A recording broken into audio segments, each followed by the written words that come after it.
Welcome to our YouTube channel maths PYQs अड्डा। तो आज से हम स्टार्ट करने वाले हैं लीनियर अलजेब्रा की सीरीज। यहाँ पर हम लीनियर अलजेब्रा के ऑलमोस्ट सारे टॉपिक्स कवर करेंगे। So here is our lecture number 1 जिसमें हम वेक्टर स्पेसेस कवर करेंगे। आगे की सीरीज में हम आपके लिए सारे टॉपिक्स लाने वाले हैं, सब spaces, matrix, determinant, linear transformation, जो भी लीनियर अलजेब्रा के टॉपिक्स हैं वो इस सीरीज में सारे कवर होंगे और कुछ पीवाईक्यूज के टॉपिक वाइज क्वेश्चंस भी देखेंगे। So let's start our lecture number 1 vector spaces. अगर आपने अभी तक चैनल सब्सक्राइब नहीं किया है so please subscribe the channel. So let's start our vector spaces. तो वेक्टर स्पेसेस स्टार्ट करने से पहले देख लेते हैं कि इंटरनल कंपोजिशन और एक्सटर्नल कंपोजिशन होता क्या है। Internal composition and external composition. तो इंटरनल कंपोजिशन के लिए मुझे एक सेट चाहिए पहले। Let a be a set. तो कोई भी मैपिंग, अगर ए कोई आपका सेट है, ऑब्वियसली यहाँ पर आप नॉन एम्प्टी लेंगे, क्योंकि एम्प्टी लेंगे फिर उस पर कोई मैपिंग डिफाइन करना it's like obvious, it's like trivial. So obviously हम नॉन एम्प्टी सेट लेंगे। तो अगर आपने कोई नॉन एम्प्टी सेट लिया है और उस पर कोई भी मैपिंग आप डिफाइन कर रहे हैं A cross A to A, so any mapping, इसका मतलब एक बात ध्यान दीजिए, ए क्रॉस ए के एलिमेंट्स कैसे होने वाले हैं। देखो, it will be some ordered pair, two tuple form के एलिमेंट्स होने वाले हैं। तो इनको हम मैप करेंगे ए के किसी एलिमेंट पे। सो एक ऑर्डर पेयर को एक एलिमेंट पे मैप कर रहे हैं। तो इस टाइप की मैपिंग्स आपकी कहलाती हैं इंटरनल कॉम्पोजिशन। तो जैसे कि एक एग्जांपल लिया हुआ है कि f R cross R to R two भी बोल सकते हैं इसको आप, आर टू आर एक मैपिंग डिफाइन कर रहे हैं। एक ऑर्डर्ड पेयर, एक टू टपल ए बी को मैप कर रहे हैं उनके प्रोडक्ट पे। So this is well defined mapping and hence your f is internal composition. So next coming to external composition. External composition में और इंटरनल कॉम्पोजिशन में एक ही डिफरेंस है और वही ध्यान देने वाली बात है। यहाँ पर इंटरनल कॉम्पोजिशन में हम जो दोनों सेट लेते हैं ये दोनों सेम होते हैं। जो टू टपल वाला सेट है, Cartesian product, that is a cross ए। लेकिन एक्सटर्नल कॉम्पोजिशन में हम यहाँ ए क्रॉस बी लेते हैं और ये सेट ए पे मैप कर रहे हैं, मतलब a b a cross b set का एलिमेंट ए बी टपल को मैप कर रहे हैं ए पर। तो अगर ऐसी कोई मैपिंग है जो ए क्रॉस बी को मैप कर रही है ए पर, तो ये आपकी एक्सटर्नल कॉम्पोजिशन कहलाती है, दैट टू इन ए। इसे इन ए इसलिए बोला जाता है क्योंकि ये ए पर लेके जा रही है, एलिमेंट्स को ए पर लेकर जा रही है। अगर सपोज बी पर लेकर जाती तो क्या बोलते, external composition in B over ए। सो ये आपकी एक्सटर्नल और इंटरनल कॉम्पोजिशन होती है। ये इसीलिए डिफाइन किया है क्योंकि वेक्टर स्पेस में इसकी ज़रूरत पड़ने वाली है। सो आगे बढ़ते हैं। तो वेक्टर स्पेस होने के लिए सबसे पहले आपके पास एक फील्ड होनी चाहिए, क्योंकि वेक्टर स्पेस हमेशा एक फील्ड पे डिफाइन होता है। ठीक है, तो फील्ड एक ले लीजिए। देन वी को वेक्टर स्पेस कब कहते हैं। पहली बात, वी एक अबेलियन ग्रुप होना चाहिए। Abelian group. तो इस अबेलियन ग्रुप को देखते हैं क्या है इसके अंदर। तो देखिए, ग्रुप आई गेस आप सबने ग्रुप नहीं भी पढ़ा है तो एक बार ग्रुप की प्रॉपर्टीज देख लीजिए। कोई भी non empty set, any non empty set, अगर ये आपका नॉन एम्प्टी सेट है G with respect to operation star, तो ये ग्रुप कब कहलाता है। देखिए, इसके पास 4 प्रॉपर्टीज होती हैं। पहली होती है क्लोजर। तो मैथ्स में आधी चीज़ें नाम से ही क्लियर होती हैं। तो क्लोजर का मतलब है कि क्लोज होना चाहिए सेट। मतलब अगर मैं सेट के 2 एलिमेंट लूँ और ये ऑपरेशन लगा दूँ स्टार, तो ये एलिमेंट जी के अंदर ही होना चाहिए। नेक्स्ट प्रॉपर्टी आपकी होती है एसोसिएटिविटी। दैट मीन्स ये फॉलो होना चाहिए। मैं किसी भी साइड से अप्लाई करूँ ऑपरेशन को, doesn't matter. Then third property is your existence of identity. एक आइडेंटिटी एग्जिस्ट करनी चाहिए इस तरह से कि हर ए के साथ अगर मैं ऑपरेशन लगाऊं तो मुझे ए ही मिलना चाहिए, for all A in ji.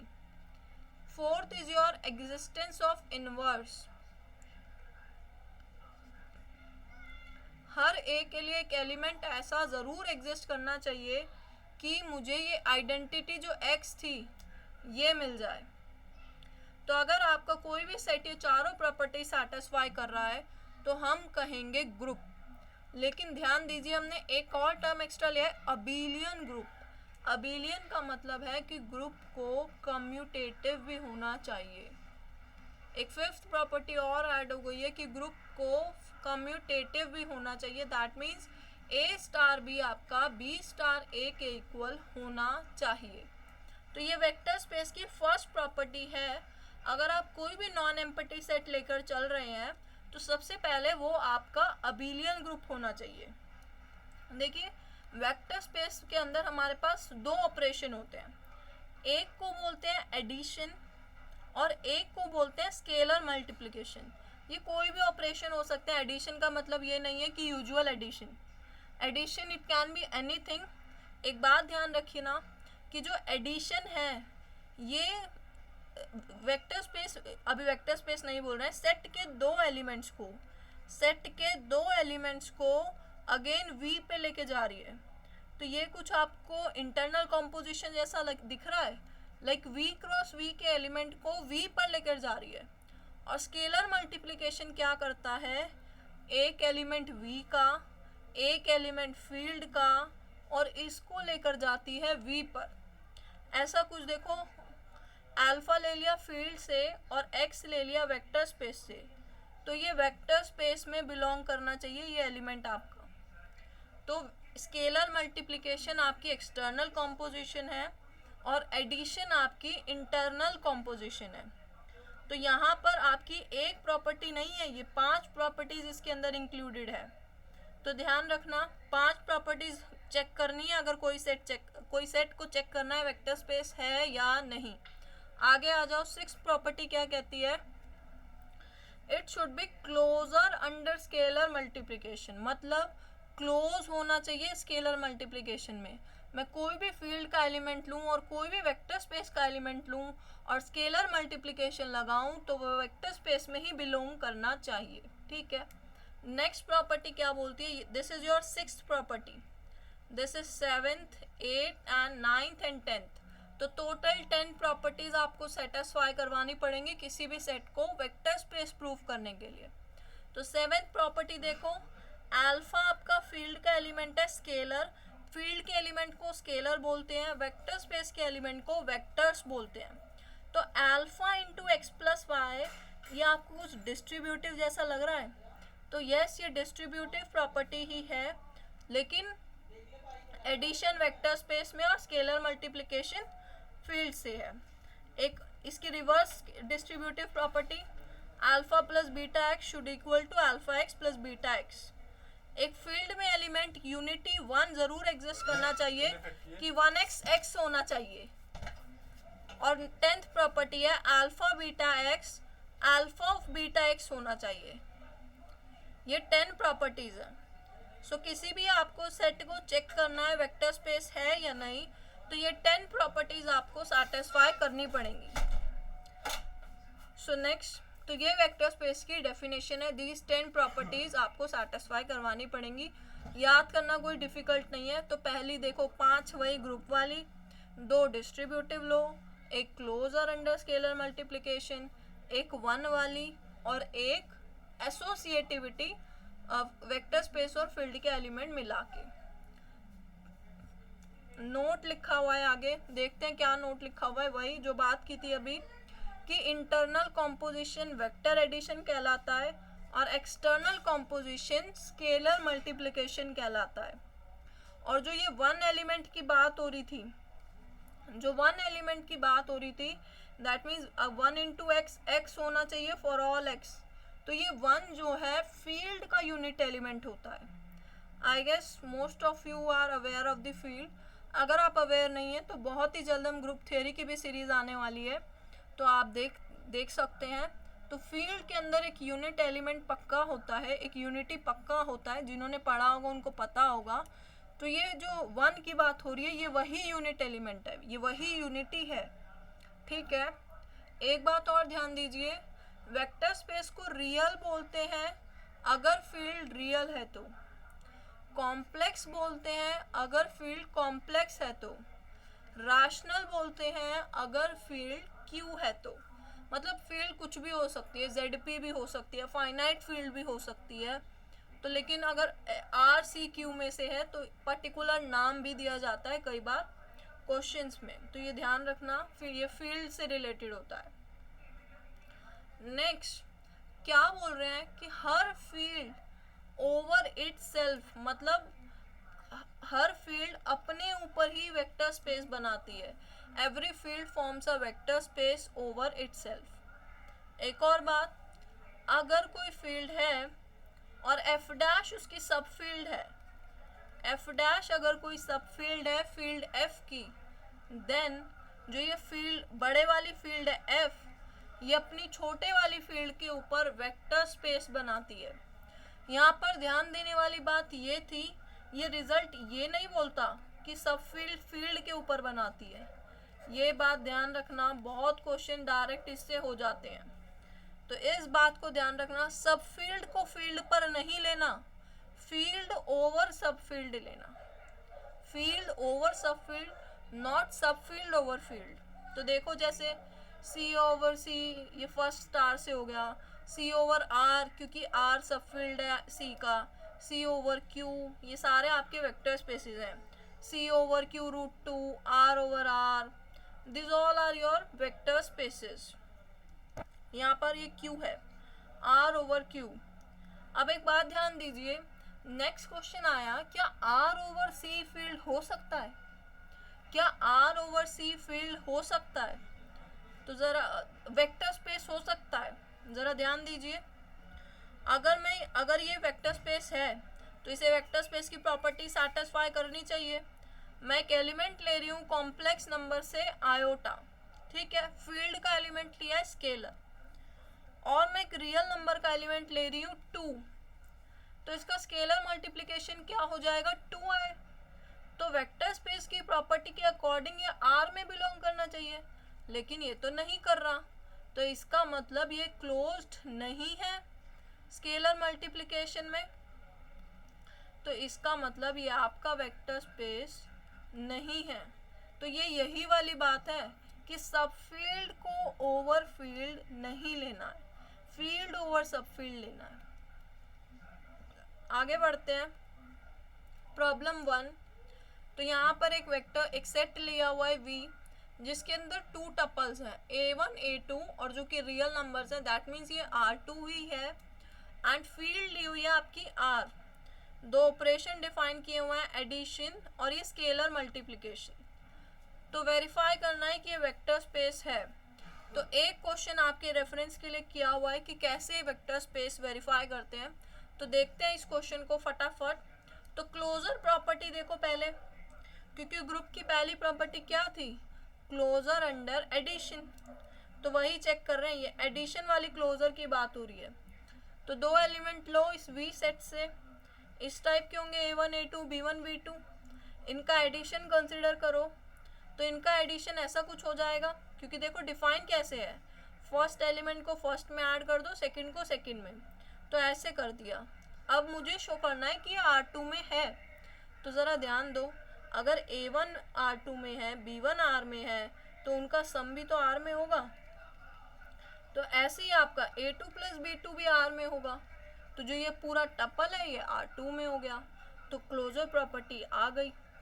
Next associative property देखो, बहुत ही इजीली वेरीफाई हो रही है। पहले इन दोनों का सम कंसिडर किया, ऐसा कुछ आ गया, B1 plus C1 B2 plus C2, then ये दोनों सम किया, सो ब्रैकेट अंदर बन गया, ऐसा आ गया। Now we can use the associative property of R, ये आ रहा है associative property of real numbers में होता है, तो यहाँ अप्लाई कर लिया, फिर ब्रेक कर दो, एसोसिएटिविटी आ गई। नेक्स्ट एग्जिस्टेंस ऑफ आइडेंटिटी, एक ऐसे एलिमेंट बताना है कि जिसे ऐड करूँ मैं हर एलिमेंट में और वही एलिमेंट आना चाहिए, तो 0 0 आपका काम करेगा, तो आइडेंटिटी भी एग्जिस्ट कर रही है, इसको आप एडिटिव आइडेंटिटी भी बोल सकते हैं, यहाँ पर एडिटिव इनवर्स बोल सकते हैं, एग्जिस्टेंस ऑफ एडिटिव इनवर्स। तो हर ए बी के लिए minus A minus be exist कर रहा है कि आपको एडिटिव आइडेंटिटी मिल जाए। कम्यूटेटिव प्रॉपर्टी भी डायरेक्ट है क्योंकि रियल नंबर में एडिशन कम्यूटेटिव होता है। तो देखो प्लस वाली प्रॉपर्टीज तो सारी सैटिस्फाई हो गई, ये अबिलियन ग्रुप बन गया है। तो स्केलर मल्टीप्लिकेशन वाली प्रॉपर्टीज और वेरीफाई करते हैं। तो पहली प्रॉपर्टी देखो, पहले एक बार क्लोजर देख लो। क्लोजर डायरेक्टली आपका डिफाइन यहीं से आ रहा है। देखो ये भी रियल नंबर है, ये भी रियल नंबर है, मल्टीप्लाई करोगे तो रियल नंबर ही होगा ना। तो ये R2 में है, तो क्लोजर बाय डेफिनेशन ही है। तो नेक्स्ट स्टार्ट करते हैं सेवेंथ प्रॉपर्टीज से, जो कि आपकी डिस्ट्रीब्यूटिव प्रॉपर्टी थी। तो देखो दो एलिमेंट ले लिए, ये R2 के एलिमेंट है, दैट मीन्स V के एलिमेंट है ये। तो इस टाइप के हो गए A1 A2 B1 B2। Addition किया, अल्फा से स्केलर मल्टीप्लाई किया, यहाँ पर डिस्ट्रीब्यूटिव ओवर R यूज़ कर लिया, तो ऐसा कुछ आ गया। तो ये फर्स्ट सेवेंथ प्रॉपर्टी सेटिस्फाई हो गई है। कमिंग टू एट्थ प्रॉपर्टी, ये वाली देखते हैं, अल्फा प्लस बीटा यू, ये भी इजीली वेरीफाई हो रही है। अल्फा बीटा यू जो एसोसिएटिविटी थी वो वाली देख लो, वो भी इजीली वेरीफाई हो रही है। Just using your general properties real number की यूज़ कर रहे हैं, तो ये बहुत आसानी से वेरीफाई हो रही हैं सारी प्रॉपर्टीज़। और नेक्स्ट आपको एक वन एलिमेंट शो करना था। अब ये वन का मतलब ये नहीं था जो डेफिनेशन में कि वन ही होना चाहिए, मतलब एक एलिमेंट ऐसा चाहिए, एक स्केलर ऐसा चाहिए कि मैं उसको हर वेक्टर स्पेस के एलिमेंट से अगर स्केलर मल्टीप्लाई करूं तो मुझे एक्स ही मिल जाए, मुझे ऐसा कुछ शो करना था। तो मेरे पास वन ही है, रियल नंबर में वो वन ही है, तो हेंस ये भी प्रॉपर्टी सेटिस्फाई कर रही है। तो hence we conclude that your R2, ये R2 over R is a vector space. तो ऐसे ही आप किसी भी एग्जाम्पल को चेक कर सकते हैं कि वेक्टर स्पेस है या नहीं। यहाँ पर मैं आपको एक टिप देना चाहूँगी फॉर योर कॉम्पिटिटिव एग्ज़ाम। अगर आपको पेपर में आता है कि आपको वेक्टर स्पेस वेरीफाई करना है, तो आप 10 प्रॉपर्टीज़ वेरीफाई करने मत बैठ जाना, क्योंकि वहाँ इतना टाइम नहीं होता है। मोस्टली क्वेश्चंस कॉम्पिटिटिव एग्ज़ाम में देता कैसे है, वो मेनली अटका देता है क्लोजर प्रॉपर्टीज़ पे, एडिशन और स्केलर मल्टीप्लिकेशन की। तो आप पहले यही वेरीफाई करके देख लेना क्या ये सेटिस्फाई हो रही है या नहीं। तो मोस्टली स्टूडेंट्स क्या करते हैं, इन प्रॉपर्टीज़ को लाइक टेकन फॉर ग्रांटेड ले लेते हैं, अज्यूम कर लेते हैं कि ये तो होंगी, पर ज़्यादातर केसेस में यही दोनों प्रॉपर्टीज़ नहीं होती हैं और बाकी सारी प्रॉपर्टीज़ होती है और हम वेरीफाई करते चले जाते हैं और एंड में हमारा आंसर गलत हो जाता है। सो ऐसी मिस्टेक मत कीजिएगा। तो और एग्जांपल्स ले रखे हैं वेक्टर स्पेसेस के, जैसे R2 ओवर R था, वैसे Rn over R, this is also a vector space. ठीक है, यहाँ पर ना कि सिर्फ Rn बल्कि कोई भी फील्ड Fn ओवर F भी वेक्टर स्पेस फॉर्म करती है, like your Qn over Q, Cn over C, ये सारे आपके वेक्टर स्पेसेस हैं। एक Q√2 ले रखा है, ये भी आपका वेक्टर स्पेस फॉर्म करता है। इसमें आप जानते हैं एलिमेंट्स इस तरह के होते हैं, A plus B√2, so this is also your vector space. Next your एक स्टैंडर्ड आपका वेक्टर स्पेस होता है set of all 2x2 matrices, तो ये भी आपका वेक्टर स्पेस फॉर्म करता है मैट्रिक्स एडिशन में और जनरल स्केलर मल्टीप्लिकेशन मैट्रिक्स में, मतलब ऐसा स्केलर से मल्टीप्लाई कर दो एंट्रीज को, तो ये भी आपका वेक्टर स्पेस फॉर्म करता है। नेक्स्ट रियल सीक्वेंसेस का सेट, ये भी आपका वेक्टर स्पेस फॉर्म करता है, जहाँ पर एडिशन और स्केलर मल्टीप्लिकेशन कंपोनेंट वाइज है। और नेक्स्ट आपका set of all polynomial degree less than equal to n, ये भी वेक्टर स्पेस फॉर्म करता है। तो और भी काफ़ी एग्जांपल्स हैं, तो आप चेक कर सकते हैं इस वीडियो के बाद। आई गेस आपको समझ आ गया है कि वेक्टर स्पेस क्या हो गया है। तो यहाँ से आप आई गेस आप वेक्टर स्पेसेस के क्वेश्चंस तो अटेम्प्ट कर सकते हैं। So thank you for watching the video. For more videos, please like, share and subscribe the channel. Thank you.